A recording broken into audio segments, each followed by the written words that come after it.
It was a cold night in Kasoa, Ghana. Afia stood outside her home, barefoot, with her 3 children by her side. Their few clothes were stuffed into torn plastic bags. Her baby cried softly in her arms, and her other 2 children held tightly to her skirt, scared and confused. Behind the slammed door stood her husband, Kojo, his voice still echoing in the air. "You and your bastards can rot on the street," he had shouted, his face full of hate. Afia had begged him to let them stay, tears running down her face, but he wouldn't listen. Standing behind him was a woman with a cruel smile, his new mistress. She didn't say a word, just watched as Afia and the children were thrown out like garbage. Afia looked up at the night sky, trying to hold back her sobs. Her heart was broken, her spirit crushed, but deep inside, a tiny spark of strength remained. She took a deep breath, shifted her baby in her arms, and took her children by the hand. With no money, no home, and no idea where to go, Afia walked into the dark streets, not knowing what the future held, but refusing to give up. Afia had nothing when she crossed into Uganda with her 3 children. No money, no family, no plan, just pain in her heart and hope in her eyes. After days of walking, begging for food, and sleeping by the roadside, she reached the edge of Entebbe. There, half hidden behind thick trees and overgrown weeds, stood an old, broken-down church. The windows were cracked, the roof leaked when it rained, and the wooden doors creaked loudly in the wind. But to Afia, it looked like heaven. She pushed the door gently and stepped inside, holding her baby close. Her 2 older children followed silently, tired and hungry. Inside, there was nothing but dust, cobwebs, and silence. But it was dry, it was quiet, and it was safe. So that night, they slept there, on the hard wooden benches, wrapped in thin cloths. The next morning, an old woman appeared at the church. Her name was Mama Lul, a retired nun who had been living nearby. She brought them food, warm porridge, and boiled eggs. She looked at Afia with kind eyes and said, "You can stay here, but don't give up." That sentence touched Afia's heart. No one had spoken to her kindly in a long time. Mama Lule saw something in Afia, not just pain, but power. She taught her how to make handmade candles using simple things: wax, thread, herbs, and leftover jars. The candles smelled sweet, like hope. Some glowed with soft colours. Others had names like peace, faith, and new light. Afia worked day and night, melting wax over a small fire, mixing oils and herbs, pouring carefully, decorating with flower petals. Her baby slept in a basket beside her. Her other children helped too, sorting jars and wrapping the candles in old newspaper.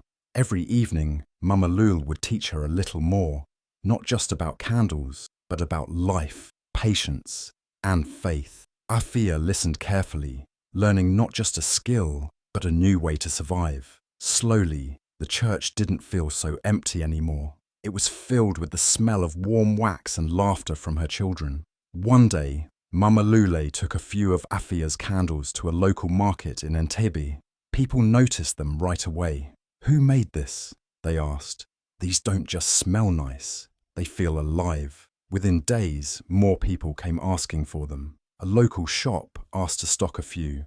Then a woman posted a picture of one candle on social media saying, "I lit this and cried. It healed something in me." That post went viral. Orders started pouring in. Everyone wanted a candle from the Woman of Light. So Afia named her little business Light of Afia. She used that name to remind herself that no matter how dark her past was, her light still shined. With Mama Lula's help, she bought better tools and more materials. Her children helped design new shapes and colours. They even made hand-drawn labels with tiny messages like, "You are enough, and this too shall pass." Afia couldn't believe it. Just a few months ago, she was on the street with nothing. Now, people were calling her candles magic. One night, while pouring a new batch of candles, Afia paused and looked around. Her children were sleeping peacefully, curled up in blankets. The church that was once cold and empty now glowed with soft candlelight. She felt tears on her cheeks, but they weren't from pain this time.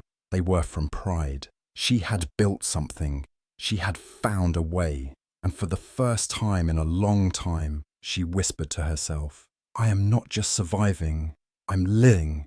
As word spread, local newspapers picked up her story. A blogger wrote, "From heartbreak to healing, the woman lighting up East Africa." People from other towns came looking for her candles. One woman drove 4 hours just to say, "Your candle helped my sister fight depression." Each story made Afia work harder, dream bigger. She started saving money, planning for the day she could move out of the church and into a real home. But she promised herself she would never forget where she started. The church, the pain, the night her husband threw her out, it all mattered. It was part of her fire, and through it all, she never stopped thanking Mama Lule. Without her, there would be no candles, no brand, no light of Afia. Mama Lule would just smile and say, "I didn't give you light, child. I just reminded you that you had it all along." And every time Afia lit a new candle, she believed that a little bit more. The storm hadn't broken her, it had revealed her. Years had quietly passed, but life had not been kind to Kojo. The woman he had left his family for, the one who had smiled while Afia and the children were thrown out, was long gone. She packed her things one night and disappeared, leaving behind only unpaid bills and empty promises. Kojo, once full of pride and arrogance, was now a tired man. His business had collapsed. Creditors knocked on his door every other day. Friends stopped answering his calls. He drank too much, slept too little, and spent most of his days pacing in his slippers, thinking about what went wrong. The house he had once shown off proudly was now falling apart. The walls were cracking, the paint was peeling, and the gate hung loose on rusty hinges. The same house he had once used to humiliate Afia had become a prison of regret. One morning, while brushing his teeth with the last bit of toothpaste, he heard a knock at the door. It was the postman. Kojo lazily walked over and opened it. The postman handed him a thick white envelope, sealed tightly. No return address, no clue.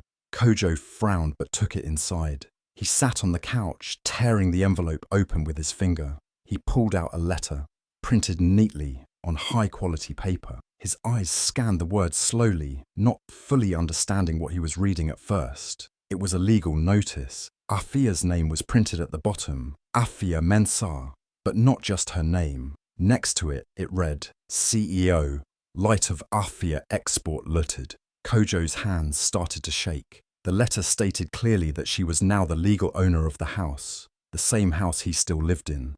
The title deed had been transferred. Everything was legal, signed, sealed, delivered. Afia now owned the house. Kojo couldn't believe it. He read it again and again. The woman he had thrown out into the cold, the one he had called useless, weak, and poor. The same woman now owned everything he had left. He dropped the letter on the floor. His heart pounded. His mouth went dry. For a moment, he just sat there, stunned. He looked around the house, the same walls where he had shouted at her, the same rooms where he had laughed with his mistress. It all felt different now. It didn't feel like his anymore, because it wasn't. He walked outside, hoping to catch his breath, hoping maybe this was some cruel joke.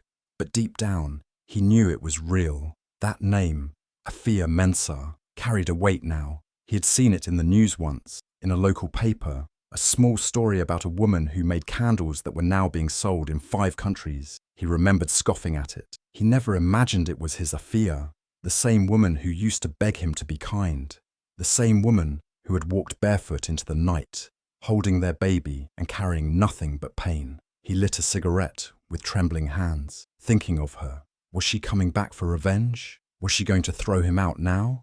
He felt fear, not just of losing the house, but of facing the woman he once crushed, a woman who had clearly risen from the ashes. Inside the letter was a note attached with a paperclip. It was handwritten, simple but sharp. This house holds too many memories for me, but it belongs to me now, legally and fully. Start packing.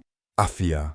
Kojo's cigarette fell from his mouth. His pride, the only thing he had left, burned away with it. He was living in a house that no longer welcomed him, a house that now had her name on every corner. He thought back to the night he slammed the door in her face, Her eyes, her tears, her silence. He remembered the sound of the gate closing behind her, and now that sound echoed in his head like a warning bell. He never imagined that the girl he tossed away like trash would one day rise so high. He never imagined that a woman with nothing would build an empire out of wax and fire. And he certainly never imagined that the same hands that once knocked on his door for mercy would one day send a legal letter that ended his stay. He walked back inside, the letter still open on the floor. His legs felt heavy, his chest ached. He sat down slowly, the room spinning. The house felt colder, emptier, quieter. For the first time, he realized Afia hadn't just survived. She had returned stronger, smarter, and in full control. This letter wasn't just a notice, it was a mirror, a reminder of what he lost and what she had become. It was a bright, quiet morning in the neighborhood, the kind where people swept their compounds, children played with old tires, and old men sat under trees sipping tea. Nothing seemed unusual until a black luxury car with tinted windows slowly rolled into the street and came to a smooth stop outside Kojo's gate. Its engine purred like a lion, shiny and proud, and its presence alone was enough to turn heads. People peeked from their windows. Some came out holding brooms, pretending to sweep just to get a closer look. Others called their neighbors, whispering, "Who is that? A minister? A celebrity?" The car door opened slowly, and out stepped a tall, elegant woman, dressed in a royal blue suit that hugged her shoulders like it was made for a queen. Her high heels clicked against the pavement. Her hair was pulled back neatly, her face glowing with quiet confidence. Behind her, 3 children stepped out, now teenagers, standing tall and proud. The oldest son, in a black shirt and trousers, held a white envelope in his hand.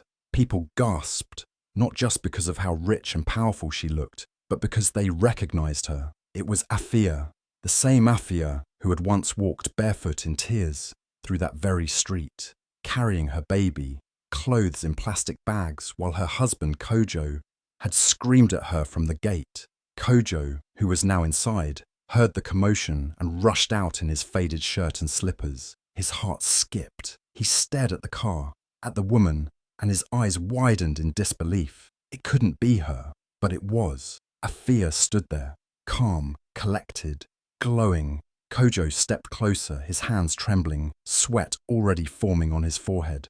Before he could speak, Afia's son stepped forward and handed him the envelope.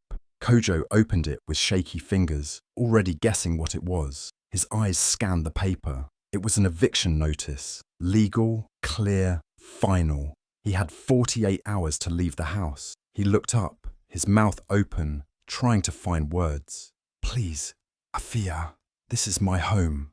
Afia looked him in the eyes with a steady gaze. Her voice was soft, but it cut like a blade. "You said we'd rot," she said, almost like she was reminding him of a past he tried to forget. "Turns out, we grew." The crowd that had now formed outside gasped loudly. Mothers covered their mouths in shock. Teenagers stared in awe. Everyone remembered what Kojo had done. No one had forgotten the night Afia had been thrown out. And now, here she was, owning the very house that once rejected her. Stronger, louder, unshaken. Kojo's legs gave out beneath him. He fell to his knees right there at the gate, his hands clutching at Afia's trousers. "Please, forgive me. I didn't know. I was foolish." But Afia didn't cry. She didn't shout. She didn't even blink. Behind her, 2 private security guards stepped forward. One gently helped Kojo to his feet. The other opened the gate, but not to let Afia in. They shut the gate on Kojo from the outside. This time, he was the one left standing on the other side, watching, begging, forgotten. Afia turned without another word, walking toward the house. Her children followed, carrying nothing but dignity. The crowd stood in stunned silence, watching the woman who had once been called weak now return like royalty. Some clapped softly, others whispered, "That's what strength looks like." A few women wiped tears from their eyes. Kojo remained at the gate, broken. The gate that once gave him power now reminded him of his loss. The woman he'd thrown into the street had returned, not with revenge in her heart, but with proof that she had risen. She didn't scream. She didn't insult. She didn't need to. Her presence spoke louder than any words could. Inside, the house looked the same, but it felt different now. The air smelled of lavender and lemon, not sorrow. Afia walked through the room slowly, her fingers brushing the old walls. She remembered everything, the cold nights, the crying, the loneliness, and yet she smiled, because all of it had led her here. She went to the balcony, looked out at the neighborhood that once watched her suffer, and waved politely. People waved back, some with tears in their eyes. They weren't just seeing a woman who came back rich, they were seeing a woman who came back whole. That day, the entire neighborhood changed. Not because of a car, not because of money, but because they witnessed something real. A full circle moment, a story of pain turned into power, a journey of rising after being crushed, a woman returning, not to destroy, but to shine. And as Kojo sat on the curb, his back against the same gate he had once locked with pride, he understood something he never saw before. Afia had not come back for revenge. She came back to show him, and the world, what rising from nothing truly looked like. Kojo could not accept what had happened. Even after being thrown out of the house he once called his own, he couldn't face the shame. His pride wouldn't let him. So he decided to fight back, not with apology or regret, but with a lawsuit. He marched into court and filed a case against Afia, claiming emotional distress. He said she had ruined his life, embarrassed him publicly, and taken everything from him. He told the court that she had changed and become cruel after gaining success. He tried to paint himself as the victim, a broken man hurt by a powerful woman who came back just to destroy him. Some people shook their heads. Others waited to see what would happen next. But Afia did not panic. She showed up to court calm and prepared, dressed in a simple cream blouse and black skirt. Her lawyer stood beside her, confident and organized. The judge, an elderly woman with sharp eyes, looked over her glasses and asked for the evidence. And that's when the real story began to unfold. First, Afia's lawyer played a CCTV video from years ago, footage from a neighbor's security camera. The court went silent as the screen showed a young Afia, barefoot, holding her baby tightly in her arms, standing outside Kojo's house at night. Her children were crying beside her. Then Kojo appeared in the video, shouting, throwing bags at her, slamming the gate while another woman stood laughing behind him. The courtroom gasped. Some covered their mouths. Kojo looked down at the floor, his face red. Then came the voice notes, audio recordings Afia had secretly saved on her old phone. Angry, bitter voice messages from Kojo, calling her names, threatening her, and telling her to rot on the streets. The courtroom was filled with those harsh words, echoing like ghosts of the past. The judge's expression turned cold. Next came the witnesses. 3 neighbors stood one after another. They told the court what they saw that night. One of them, an older woman, wiped tears from her eyes as she said, "I still remember how that little boy was crying. They had nowhere to go." Another said, "She didn't fight back. She didn't scream. She just held her children and walked away." Then Afia's lawyer placed a single piece of paper in front of the judge, the eviction note Kojo had written by hand. It was the same paper he had thrown at her that night, telling her to leave. The lawyer didn't say much. He simply handed the paper to the judge and said, "We believe this belongs to Mr. Kojo." The judge picked up the paper slowly. She looked at Kojo, who was now sweating, shifting in his seat. She leaned forward and asked in a calm but sharp voice, "Mr. Kojo, is this your handwriting?" Kojo opened his mouth but no words came out. His lips trembled, his eyes were wide, and then he collapsed, right there in front of the whole court. His body gave out under the weight of his shame.